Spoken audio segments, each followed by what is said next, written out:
My name's Dave DeBow, founder of MoneyPartnerFormula.com, and this show is built for everyday real estate investors who are actively doing deals and looking to scale using other people's money. So if you're an active real estate investor and you want to get featured on this show to talk about your own real estate and capital raising experiences, then just go to daveinterviewyou.com. Now let's get rolling with this episode, and remember to subscribe for daily interview content. Have you ever thought about real estate investing as a way to really be able to pursue more of your passions and your hobbies and what gives you joy in life? Is there a way to combine real estate investing with those passions? Well, I think there is, and our guest today, Ryan Potuck, zooming in from beautiful Pennsylvania, would agree. In fact, that's exactly what he's doing. He's really, really dialing in and tying in his passion for golf, which I think you can see if you're watching the video, you can see he's got some golf stuff in the background, along with multifamily investing and syndication. So Ryan, welcome to the show. Great to have you. Yeah, thank you, Dave. I appreciate it. All right. Well, first things first, give me and the audience a quick 30,000 foot view of what you're up to with real estate investing, what the portfolio looks like for you and your partners that you're working with. What are you guys up to in the real estate space these days as of mid 2024? Yeah, so right now we are in Northeast Pennsylvania. We're looking in Northeast PA, Central PA, and we're buying multifamily deals, preferably 5+ units. And we're trying to do the BRRRR strategy, where you buy, you rehab it, you rent it out, refinance it, and repeat it. Trying to get a few flips going, but currently we're at, well, me personally, I'm at 13 units. I'm in a JV deal with them on this one 8-unit. There's another deal coming down the pipeline soon. And I also own a 5-unit on my own. Very cool. And these guys, what does their portfolio look like at the moment, your partners? Yeah, so right now they are involved in, I believe, about 600 units. They do a bunch of syndications. They also do a lot of JV deals, and they also have a lot of solo deals under the belt. So for these smaller multifamilies that you guys are doing, are these typically joint venture type projects with investor partners? Are they small syndications? How are you guys structuring these usually? Yeah, we prefer to do small JV deals. The syndication model is great, but we really enjoy those small teammates. Like the 8-unit, it's actually the husband, wife, her brother, and another partner in the same mastermind with us. So it's a very small group, and that's kind of how we like it. Yeah. All right. So when you're doing these kind of joint ventures on multifamilies, what role do you play primarily, Ryan? Yeah. So right now I'm younger, so I'm actually 30, and with that being said, I don't have a lot of capital. So kind of the value I bring is I'm trying to find them opportunities. So I'm actually going out to do direct to seller, talking to brokers, trying to find them any kind of value that I can, with the hopes of bringing more value to the team and join them on the deals. Right now with the 8-unit deal that I'm on, actually doing a lot of the boots on the ground with the one guy, and I'm selling old appliances. I'm popping in to take pictures. I designed the parking lot layout, just trying to add some boots on the ground help, along with finding future opportunities. Well, that's really smart, Ryan, because I always say, newer real estate investors, there's a couple of ways to get involved in deals. One is bringing the cash to the table, so equity, and the other one is sweat equity. And it sounds like you're doing a lot of the former, or the Yeah, latter, I should definitely. say. Yeah, bring Yeah, in and bring in the sweat equity. Good, good, good, good. Well, that's smart. It gets you lots of experience pretty quickly. And even if you haven't put a lot of money into a deal, you do, even if you've got a small percentage of ownership in that project, legit, that's giving you experience and a track record.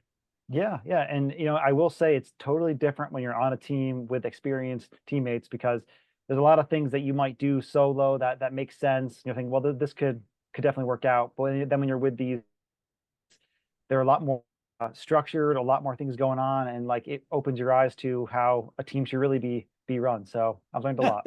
Yeah. What have been some of your surprises or learning moments from what you might do as a solo operator versus what these guys are doing with Yeah. you as part of the team? Yeah, so one of the things I could think of right now is when I did one of my unit turns when I bought my 5-plex, You know, you see all those house shows on TV where they put in the brand new kitchen, the brand new bathroom.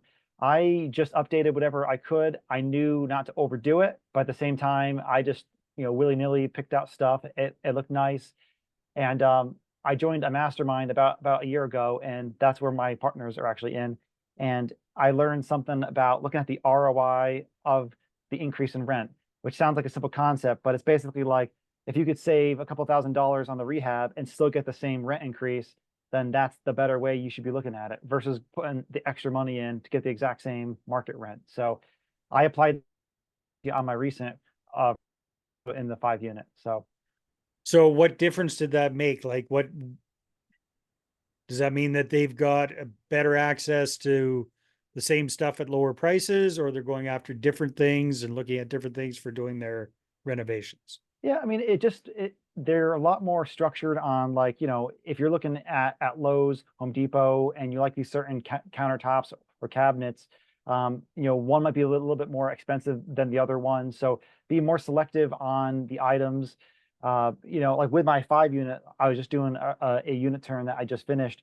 And, you know, I wanted to take out some of the carpet areas and put LVP flooring in, but I actually didn't do that because I realized you could still get the decent rent without having to go into that extra step. And the bathroom was in good shape, so I ended up just doing some small stuff in there, but not much.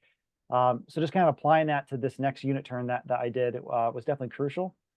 And So I kind will of say, minimum viable reno to get you the rent that you're looking yeah, for without overspending. Yeah. yeah, yeah. And I will say one thing I did learn after the fact, after this recent turn, was I had a Section 8 tenant who actually moved out, so her rent was naturally low. So I Mhm. probably could have gotten a better bump just in general without doing too much more work. But I was basing my ROI calcs on the previous rent. So, you know, I'm still learning. I'm going to add on to the next one. So Yeah. Well, hey, that's what happens for sure. So Ryan, let's switch gears a little bit. Let's talk about tying in your passion with real estate investing.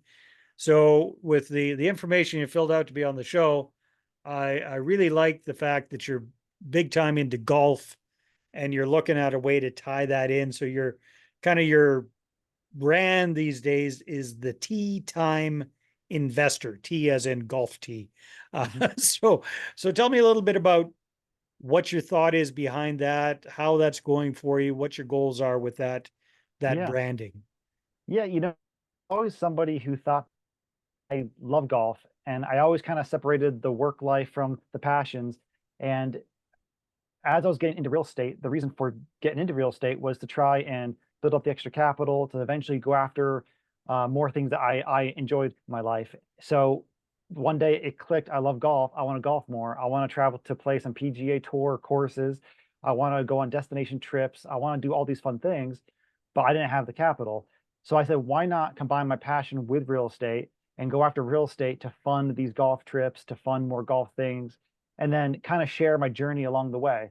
You know, and I've got some bigger goals with it eventually. Like I would love to invest in a golf course and then show people how you can invest in a golf course and kind of shed some light on that space as well. But one step at a time. Yeah. So okay. So basically, and and beyond like eventually investing in golf course, what what are the goals around that branding? Like just to kind of tie the two together, and are you looking to reach potential investors who also happen to be golfers? Are you Mhm. just a Yeah. major differentiator between you and the other gazillion syndicators out there? So what? Yeah. Yeah, I mean, I there's a lot of people who I think are stuck at their job and want to have more money to do more things that they love. So my main goal with this, you know, on the very big, on the very intro level is I want to connect to people who love golf Mhm. and want to golf more, and I want to show them the ways that you could use assets to fund these things. So that's one of the first parts to it. And Yeah. long term, I would love to, you know, invest with other people who love golf and show them how to get involved in it as well. I think I think again, a lot of people separate their work from their passion. So I kind of want to help people invest in deals, even if it means me pointing them to a different group who has a lot of experience. I just want to help people invest more and go after their passions. Cool. So Ryan, what are your plans for the next, let's say, 12 to 24 months in your real estate journey? Yeah. So actually just hired a part assistant. They're going to help me with the cold calling and trying to find more leads. I'm also More looking leads into for what? yes, Deals? so more leads for multifamily deals. Mhm. I'm trying to bring deals to this group, so I'm trying to find some more opportunities. And then I'm also looking at potentially, maybe investing in a different business that's vertically integrated within the real estate to help also fund the real estate as well. Uh, I'm just trying to network more and just trying to grow and find more opportunities. Very, very cool. So in your path so far with the branding, with the Tea Time Investor, uh, what are early days? What kind of things are you seeing from that? What kind of benefits, if anything, have you noticed from creating this branding? Yeah. It's crazy how once you kind of get a better vision on a brand you want to go after or your goals, it's crazy how the universal lines start like working out. And once I kind of formulated the brand and wanted to focus in on this, I started seeing opportunities all around me, both in the golf investing and also, people who, good small talk with other networkers, people who say, "Oh, you like golf? Let's talk about golf." Mhm. I started networking with a lot of golf course managers and people in that space, as well as the real estate. Um, and long story short, I actually ended up getting under contract with a local golf course near me. And I always thought I had to be like 70 or older with all this cash to buy a golf course. I didn't end up buying it, long story short, as well. There were some other issues with it, but that was something I never thought in a million years at this age I'd be able to do. And then I also got another opportunity to be an LP or a limited partner on a 27-hole golf course in a much better market.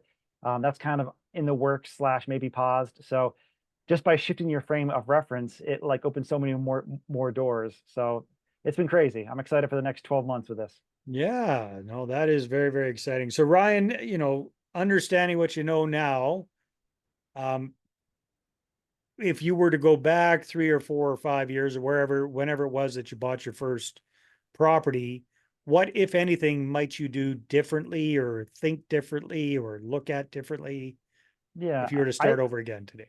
I think the biggest skill and the most important bang for the buck is just networking and defining a goal. I mean, goals and your vision definitely shifts over time, but everything that I've done so far has come out of, networking, talking to people, figuring out, asking who could help me with this, how can I do this, who's doing that, and just networking like crazy and just talking to more people. And my mentor once told me, he said, if you talk to two people a day or two people a week for a whole year, that's over 100 people. You do that for 5 years, 10 years or more. Like that's so many people that you're meeting in the space. So I would say if I had to go back in time, I would tell my younger self, don't be afraid, go out there and network more. People ask questions. So if somebody's watching or listening to this and they're going, that makes sense, network more, but I suck at networking. I'm shy, I'm introverted. What tips or tricks would you give to people to be a more effective networkers? I would say find people who really relate to you. So, for example, like me with the golf. If you like golf, I could talk about golf. That's not real estate related. We could talk about your game, just things that are more personal and fun. Sending out a little message on Facebook, and people can sniff through the salesy people who want to sell you something.